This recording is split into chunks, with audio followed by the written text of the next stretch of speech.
here know Jesus? Anybody here know this man? Does anybody here know Jesus? Oh yeah, I'm so glad I know the man. That is the question that we are talking about. Does anybody here know Jesus? Listen, it's your boy Pastor John. I want to welcome you for joining another Connect group. And as we're dealing with, last week we were dealing with sin, but here's the thing. Even though we have the stains of sin of our wretched past that continues to plague us day to day, we are actually now going to talk about what can not just cover the sin, but remove the sin to make us pure and white as the driven snow. Listen, one of the things we understand that many people that say they believe in Jesus really don't. Matter of fact, it has been said that only 6 to 10% of Americans actually believe in a biblical worldview, believing that salvation and redemption is real. And it is less than that amongst millennials. You may say, well, Pastor, what is this thing you're talking about biblical beliefs? Worldviews. The Bible is God's story and a message of redemption. God created the universe, the world, and everything in it. Man sinned and spoiled God's perfect creation. God judged humanity and judged humanity's rebellion. We live in a broken and fallen world. God called Abraham to become the father of nation, and he could use to teach us of our need for him. Jesus, the Son of God, his death and resurrection, and God is the only provision for man's salvation. The church is on a mission with God to save humanity, and the full redemption of humankind happens at Jesus' second coming. See, these are just some simple basic beliefs that we believe as believers, but do we really believe and subscribe to this theory? Well, one of the things we have to do is that we have to dig deeper into understanding who Christ really was. Many people I've talked to, I asked them the question, I said, do you believe that Christ was born? Do you believe that he was born of the Virgin Mary? They'll say, well, I believe he was born, but I don't know about this God made flesh. I don't know about this whole born into a virgin. I don't know about that.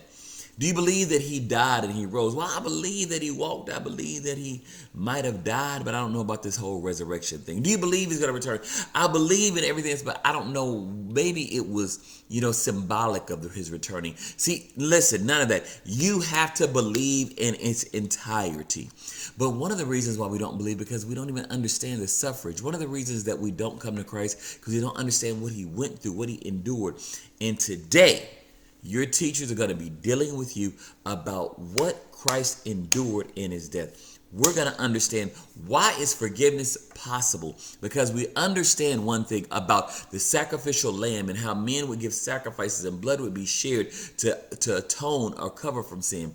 But listen, only Christ is the sacrificial lamb that will remove sin, to make us perfect without spot or blemish.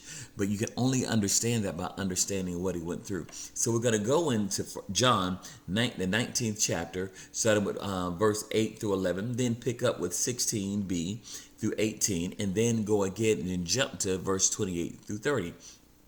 And it reads as follows. When Pilate heard this statement, he was more afraid than ever.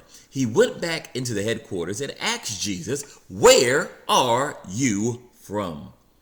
But Jesus did not give him an answer. So Pilate said to him, "Do you refuse to speak to me? Don't you know that I have the authority to release you and the authority to crucify you?" "You would have no authority over me at all," Jesus answered him, "if it hadn't been given you from above.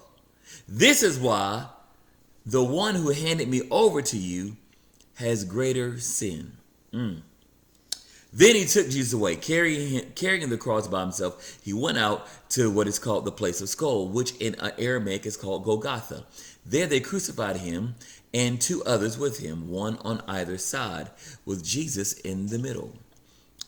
In verse 28, after this, when Jesus knew everything was now finished, the scripture might be fulfilled, he said, "I'm thirsty."